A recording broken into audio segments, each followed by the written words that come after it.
Okay, ನಮಸ್ತೆ. ನಮಸ್ತೆ.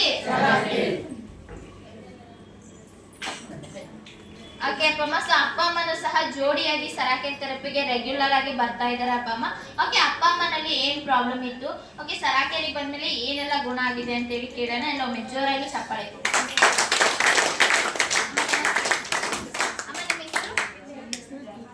Okay ಅಮ್ಮ, ಸರಾಕೆರಿಗೆ ಬಂದು ಎಷ್ಟು ದಿನ ಆಯ್ತು ಅಮ್ಮ? 10 ದಿವಸ ಆಯ್ತು. ಓಕೆ, ನಿಮಗೆ ಏನ್ ಪ್ರಾಬ್ಲಮ್ ಇತ್ತು? ಮಂಡಿ ನೋವಿತ್ತು, ಮಂಡಿ ನೋವಿತ್ತು, ಸೊಂಟ ನೋವಿತ್ತು. ಓಕೆ ಅಮ್ಮ, ಇವಾಗ ಮಂಡಿ ನೋವು ಸೊಂಟ ನೋವು ಬಂದ್ಬಿಟ್ಟು ನಿಮಗೆ ಎಷ್ಟು ದಿನದಿಂದ ಇತ್ತು? 4-5 ವರ್ಷದಿಂದನೂ ಮಂಡಿ ನೋವು ಸೊಂಟ ನೋವು ಇತ್ತು.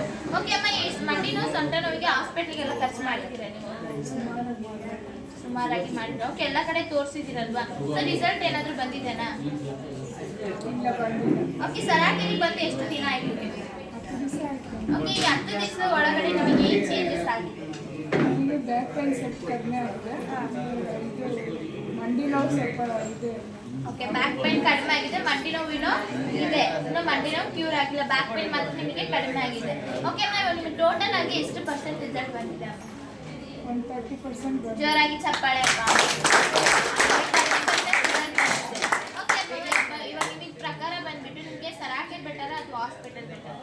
ಇದೇ ಬೆಟರ್ ಅನ್ಸುತ್ತೆ, ಸರಕಾರೆ ಬೆಟರ್. ಓಕೆ, ವಿತೌಟ್ ಮೆಡಿಸಿನ್ ಅಲ್ಲಿ ಕ್ಯೂರ್ ಮಾಡ್ತಾ ಇದ್ದಾರೆ. ಓಕೆ ಅಮ್ಮ, ಇವಾಗ ನೀವು ರೆಗ್ಯುಲರ್ ಆಗಿ ಬರುವಾಗ ನಿಮಗೆ ಗುಣ ಆಗುತ್ತೆ ಅಂತೇಳಿ ನಂಬಿಕೆ ಇದೆನಾ? ಓಕೆ ಅಮ್ಮ, ಕೊನೆಯದಾಗಿ ನೀವು ಅಪ್ಪ ಅಮ್ಮಂದಿರಿಗೆ ಏನು ಹೇಳಕ್ಕೆ ಇಷ್ಟಪಡ್ತೀರಾ? ಎಲ್ಲ ಬಂದು ಟ್ರೀಟ್ಮೆಂಟ್ ತಗೊಳ್ಳಿ ಅಂತ ಹೇಳ್ತಾರೆ. ನಮಸ್ತೆ. ನಮಸ್ತೆ, ನಿಮ್ಮ ಹೆಸರು? ನಮ್ಮ ಹೆಸರು ವೇದಮೂರ್ತಿ ಅಂತ. ಓಕೆ ಅಪ್ಪ, ಸರಾಕೆಗೆ ಬಂದು ಎಷ್ಟು ದಿನ ಆಯ್ತು? ನಾವು 12 ದಿವಸ ಆಯಿತು. ಓಕೆ ಅಪ್ಪ, ನಿಮಗೆ ಏನು ಪ್ರಾಬ್ಲಮ್ ಇದೆ? ನಮಗೆ ಸ್ವಲ್ಪ ಬ್ಯಾಕ್ ಪೈನ್ ಇತ್ತು, ಆಪರೇಷನ್ ಆಗಿದೆ. ಆದರೂ ಎಲ್ಲ ಕೆಲಸ ಮಾಡ್ತಿದ್ವಿ, ಜಾಸ್ತಿ ಭಾರ ಎತ್ತಿದ್ರೆ ಪೈನ್ ಬರುತ್ತೆ. ಈಗ ಇಲ್ಲಿ ಬರೋಕ್ಕಿಂತ ಏನು ಪೈನ್ ಏನಿಲ್ಲ, ಆರಾಮಿದ್ದೀನಿ. ಓಕೆ, ಒಜ್ಜೆ ಕೆಲಸ ಮಾಡುವಾಗ ಏನಾದರೂ ಪೈನ್ ಆಗ್ತಿದೆನಾ? ಇವಾಗ ಕೆಲಸ ಮಾಡ್ಬೇಕಾದ್ರೆ ಏನು ಕೆಲಸ ನೋವು ಬರಲ್ಲ. ಭಾರ ಎತ್ತಿ 25 kg ಜಾಸ್ತಿ ಭಾರ ಎತ್ತಿದ್ರೆ ಪೈನ್ ಬರುತ್ತೆ. ಓಕೆ, ಇವಾಗ ಥೆರಪಿ ತಗೊಳ್ತಾ ಇದ್ರಲ್ವಾ, ಇವಾಗ ಏನು ಈಗ ಡಿಫ್ರೆನ್ಸ್? ಏನು ಪ್ರಾಬ್ಲಮ್ ಇಲ್ಲ. ಜೋರಾಗಿ ಚಪ್ಪಾಳೆ ಅಪ್ಪ. ಎಲ್ಲ ಕೆಲಸ ಮಾಡಿದ್ರೆ ಎಲ್ಲ ಮಾಡಿದ್ದೀವಿ, ಆದರೂ ಏನು ಪ್ರಾಬ್ಲಮ್ ಇಲ್ಲ. ಓಕೆ, ಆಕ್ಟಿವ್ ಆಗಿದ್ದೀರಾ ಇವಾಗ? Active ಆಗಿದೆ. ಓಕೆ ಅಪ್ಪ, ಮತ್ತೆ ಏನು ಚೇಂಜಸ್ ಆಗಿದೆ? ನಮಗೆಲ್ಲ ಬಾಡಿ ಫ್ರೀ ಆಗಿದೆ, ಬಾಡಿ ಫ್ರೀ ಫ್ರೀ ಅನ್ಸುತ್ತೆ. ಆಗಿದೆ, ಏನೂ ತೊಂದರೆ ಇಲ್ಲ. ಆದರೂ ನಾನು ಮಾಡಬೇಕು ಅನ್ನೋದೊಂದು ಛಲ ಇದೆ, ಬರ್ತೀನಿ, ಸರಕ್ಕೆ ಥೆರಪಿ ತಗೋತೀನಿ. ಅದು ನಮ್ಮ ಮನೆಯವರಿಗೋಸ್ಕರ ಅವರೊಂದು ಸ್ವಲ್ಪ ವೆಯ್ಟ್ ಕಮ್ಮಿ ಆಗಲಿ, ಅವ್ರಿಗೆ ಪೇಯ್ನ್ ಎಲ್ಲ ಕಮ್ಮಿ ಆಗಲಿ ಅಂತಂದು ಡೈಲಿ ಕರ್ಕೊಂಡು ಬರ್ತೀವಿ. ಓಕೆ ಅಪ್ಪ. ಓಕೆ, ನಿಮಗೆ ಟೋಟಲ್ ಆಗಿ ಎಷ್ಟು ಪರ್ಸೆಂಟ್ ರಿಸಲ್ಟ್ ಬಂದಿದೆ? ಇವತ್ತು 50% ಆಗಿದೆ. ಜೋರಾಗಿ ಚಪ್ಪಾಳೆ ಅಪ್ಪ. 50% ಓಕೆ ಅಪ್ಪ, ಇವಾಗ ನೀವು ಅಮ್ಮ ನೋಡ್ತಿದ್ದೀರಲ್ವಾ, ಮುಂಚೆಗೆ ಇವಾಗ ಏನು ಚೇಂಜಸ್ ಇಲ್ಲ, ಕಾಣ್ತಿದೆ? ಈಗ ಪರವಾಗಿಲ್ಲ. ಫಸ್ಟ್ನೇ ದಿವಸ ಕರ್ಕೊಂಡು ಬರ್ಬೇಕಾದ್ರೆ ಬೈಕಲ್ಲಿ ಒಂದು ಅಂಶ ಸಣ್ಣದೊಂದು ಗುಂಡೆ ಬಂದ್ರೆ ಹೌಕ್ಕಾಗುತ್ತೆ, ಅದು ಜಾಸ್ತಿ ಪೇನ್ ಬರ್ತಾ ಇದೆ. ನೋವು ಜಾಸ್ತಿ. 2 ದಿವಸ ಆದ್ಮೇಲೆ ನಾನು ಈಗ ಮಾಮೂಲ ಜೋರಾಗ ಬರ್ತೀನಿ, ಈಗೇನು ಜೋರಾಗಿ ಪ್ರಾಬ್ಲಮ್ ಇಲ್ಲ. ಚಪ್ಪಾಳೆ ಅಪ್ಪ. ಫಸ್ಟ್ನೇ ದಿವಸ ಭಾಳ ಪ್ರಾಬ್ಲಮ್ ಬರುತ್ತೆ. ಬೈಕಲ್ಲಿ ಕರ್ಕೊಂಡು ಬರ್ಬೇಕಾದ್ರೆ ಈಗ ದಡಕ್ಕಾಗತ್ಲು ಸುಳ್ಕನಾಗತಿ ನೋವು ಬರುತ್ತೆ ಅಂತಂದ್ರು. ತಿರ್ಗ ಮೆಟ್ಲು ಹತ್ತಕ್ಕಾಗಲಿಲ್ಲ ಅವತ್ತು ಫಸ್ಟ್ನೇ ದಿವಸನೇ. ತಿರ್ಗ ಈಗ ಒಂದು ಸ್ವಲ್ಪ ಪರವಾಗಿಲ್ಲ, ಬರೋಕ್ಕೆ ಮಂಡಿಗೆ ಒಂದು ಸ್ವಲ್ಪ ಇನ್ನೂ ಪ್ರಾಬ್ಲಮ್ ಇದೆ.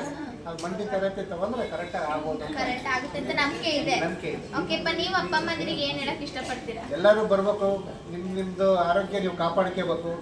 ಪೈನು ಹೋಗುತ್ತೆ, ಅದೇನು ಇದಲ್ಲ.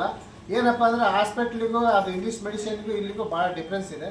ನೀವು ಡೈಲಿ ಬಂದು ಮಾಡ್ಕೊಂತ ಇದ್ದರೆ ನೀವು ಗುಣ ಆಗ್ತೀರಿ, ಆ ಕಾಯಿಲೆನೂ ನಿಮಗೆ ಬರೋದಿಲ್ಲ. ಆದಷ್ಟು ನೀವು ಡೈಲಿ ವಿಸಿಟ್ ಕೊಟ್ಟು ನೀವು ಥೆರಪಿ ತಗೊಂಡು ಹೋದರೆ ಭಾಳ ಒಳ್ಳೆಯದು. ಈ ಶುಗರು BP ಎಲ್ಲ ನಾರ್ಮಲಿ ಬಂದ್ಬಿಡುತ್ತೆ, ಏನು ತೊಂದರೆ ಆಗಲ್ಲ. ಆದಷ್ಟು ನೀವು ಬರ್ತಾ ಇರೋದು ಕಲಿಬೇಕು, ತಪ್ಪಿಸ್ಬಾರ್ದು ನಡುವೆ. ಏನು ಟೈಮ್ ಅಡ್ಜಸ್ಟ್ಮೆಂಟ್ ಮಾಡ್ಕೊಂಡು 2 ತಾಸು ಬಂದು ಹೋಗಿ ಅಂತ ತೊಂದರೆ ಮಾಡ್ಕೋಬಾರ್ದು, ಬರಬೇಕು. ನಾವು ಮಾಡ್ತೀವಿ. ನಾನು ಈಗ ಇವ್ರದ್ದೇನಾದ್ರು ಪ್ರಾಬ್ಲಮ್ ಇತ್ತಂದರೆ ಇವ್ರು ಬಿಟ್ಟು ನಾನು ಬಂದುಬಿಡ್ತೀನಿ. ತಿರ್ಗ ಮತ್ತೆ ನನ್ನ ಕೆಲಸ ಎಲ್ಲ ಮುಗಿಸ್ಕೊಂಡು ಮತ್ತೆ ಸಾಯಂಕಾಲ ಮತ್ತೆ ಕರ್ಕೊಂಡು ಹೋಗ್ತೀನಿ ನಾನು. ಅದೇ ಥರ ನೀವು ಎಲ್ಲರೂ ಡೈಲಿ ಬರಬೇಕು, ಬಂದು ನೀವು ಥೆರಪಿ ತೊಗೋಬೇಕು ಅಂತ ಹೇಳ್ತೀನಿ. Thank you.